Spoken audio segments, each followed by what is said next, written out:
That government is best which governs not at all, and when men are prepared for it, that will be the kind of government which they will have. Stop playing break free from your chains, to break free from your cage. What we don't want to do is go back to a traditionalist world. Traditionalism, marriage, and the will to unfreedom.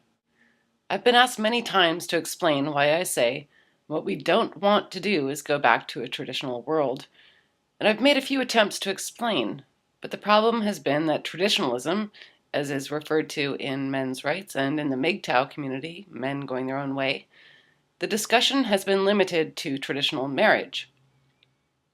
There are many reasons why traditional gender role marriages are bad for men, not least of which is that they traditionally bear the burden of being the protectors and providers for women and children, at the sacrifice of their own lives and dreams. To compensate, this act of sacrifice was given heroic qualities.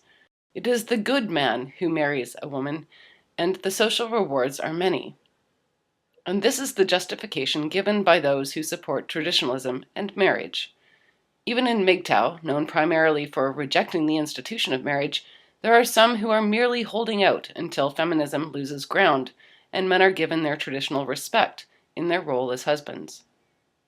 And so the discussion of rejecting traditionalism doesn't go very far on the surface, because the tradition has not been exposed for the fraud that it is. That is what I hope to do today. And because I'm ambitious, I'm also going to discuss the reason why no political system involving a state will bring about equality. It is not the institution that is set up incorrectly. It is something inside of man himself that I will call the will to unfreedom. Most people would agree that it is desirable for a man to live in a state of freedom and prosperity. Our culture and all of our rituals are designed with that pursuit in mind. Yet time and again we fail miserably. As Ernest Becker wrote in his book Escape from Evil, nobody was very happy with the way history and civilization had turned out, and many thinkers of that time supposed that if the first steps in the process of the oppression of man by man could be pinpointed, then the decay of civilization might be arrested and even reversed. To anthropologists, primitive society was largely seen as an egalitarian system lost in the annals of history, and some believed that property was a key element in the origin of inequality. As Jean-Jacques Rousseau noted in an essay that stirred revolutionaries for centuries, the first person who, having fenced off a plot of ground, took it into his head to say, "This is mine," and found people simple enough to believe him, was the true founder of civil society. It was assumed that social inequality and the propensity for man's inhumanity to man was rooted in social inequality, caused by hoarding of resources by the powerful, and that if these resources were redistributed equally, the inequality and suffering would disappear. But this theory failed, miserably, many times. There was something deeper in the psyche of man that created a will to unfreedom, and Rousseau's statement holds a key. It is not the declaration of ownership by one man, but the agreement from others that brings about inequality. As Becker points out, social imbalances occur because of differences in personal merit and the recognition of that merit by others. The deference of power to others is, at its roots, religious. It is a fear of mortality and the systems we devise to keep that fear at bay. An anxiety with the overwhelmingness of the world around us, our vulnerability to it, and the knowledge of our inevitable deaths. Through the use of rituals and symbolic meaning, man tried to alleviate his anxiety and survive his own death through the symbolic world of his creation. In primitive societies, they felt a connection to the life-giving elements of nature. If a hunt went well, food was abundant, they believed that sacrifices needed to be made to return the gift of life to the creator or source. Prosperity was a sign of approval from their deity, and they wished to stay in favor. As such, the bounty of the tribe was shared openly, and the surplus given back to the gods to renew the cycle of prosperity. Awareness of the fragility of life was kept at bay through the symbolic world man created which would elevate the meaning of his life. He would survive his death by taking part in the rituals and reinforcing the symbols of the tribe. The survival of the tribe assured the immortality of its members. Objects, such as the tooth of a shark, were invested with mana power because it was part of the life-giving force of the creature. The scalps of slain enemies gave the life force of the previous owner to the victor, and they carried them around as testaments to their ability to both deal out death and to defy it. These symbols of death defiance were worn or displayed in order to strike fear into others who would challenge you. But just being a good hunter isn't enough. You need people to see that you are a good hunter. The accomplishments and symbols required to overcome fear of insignificance can't be achieved in isolation. It is the acknowledgement of others towards your achievements that proves your worth. In other words, man requires other men to assert their value and to alleviate their anxiety. Without a mirror, man has no reflection or sense of self. And so clever systems were put in place to facilitate the system and conveyance of meaning. Rituals were invented in which every member of the tribe could participate as a life-giving force, and rites of passage were created to alleviate anxiety over mortality. Becker emphasizes, "Let us not rush over these words. Ritual is a technique for giving life."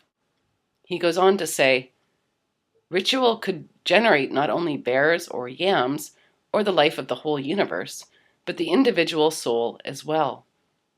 This is the meaning of the rites of passage rituals which took place at birth, puberty, marriage, and death, by means of symbolically dying and being reborn via ritual.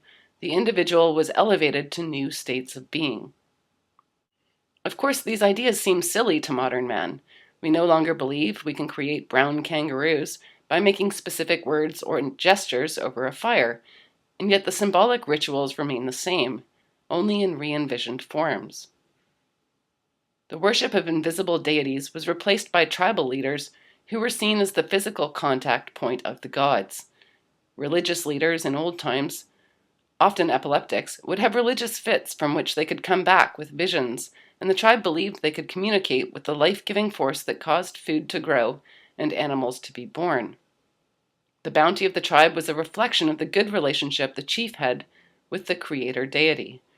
And if the bounty did not come, if there was a drought, the chief would be killed or even offer his own life in sacrifice. How does this differ from the religious devotion current society holds for their leaders? We may not think of them as representatives of God, even when they do themselves, but we build grand houses for them to live in, protect them with vast security forces, and mourn their deaths with disproportionate grief, considering he was a complete stranger. Culture, as a death-denying fixture, is so deeply rooted that men will die in droves to protect their nation.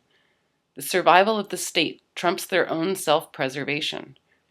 While many people believe that survival and procreation are the innate driving forces, we find many people throughout history who've taken vows of celibacy in devotion to a god other than to a state. We find the homosexual community fighting intensely for public legitimacy, not so they can procreate, but so that they may join in the symbolic life of their culture. We need to attach to something bigger than ourselves in order to survive our own deaths, in order to give our lives meaning, ensure our significance in the cycle of life. And if you think we are still just talking about primitive society, just look around you. In the ritual of marriage, we can readily see the devastation visited upon good men after devoting themselves to family life only to have the family courts strip them financially and emotionally, treating them as cogs in the machine and cash dispensers for women. Yet men still want to get married. They defend the tradition as a life-giving force. The symbolic meaning of the ritual is more pressing than the reality. The MGTOW community is repeatedly asked how they can judge men who choose marriage because aren't they all about men choosing their own path? And if a man chooses marriage, then he is somehow still free.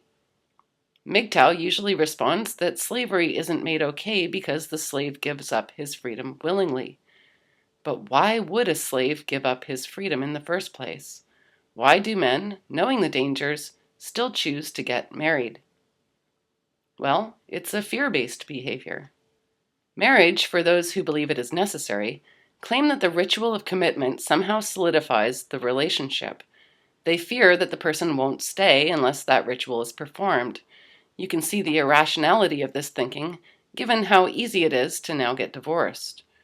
Marriage is a commitment forever, as if they can determine the future by performing the ritual. It's magical thinking, perpetuated by a desire to organize the chaos of life. It is an immortality project, accomplished by binding yourself to something bigger than you. You think you are no longer alone, no longer vulnerable. In fact, you'll hear the rebuttals to the MGTOW rejection of marriage phrased thusly: "You're all going to die alone." Traditionalists invoke knowledge of mortality to coerce men back into the tradition of marriage. But will these symbols, marriage, the state, will they bring about freedom and prosperity? History tells us it won't. If we elect the right government, will inequality disappear? If we marry the right person, will our life be made significant? There are many people listening right now who want to answer yes. But until we recognize the fear that makes us believe in these institutions and reach a point where we don't need them anymore, well, man will never be free. They'll have their illusions, but they will continue to destroy each other out of fear, and the symbolic will trump the needs of the mortal man.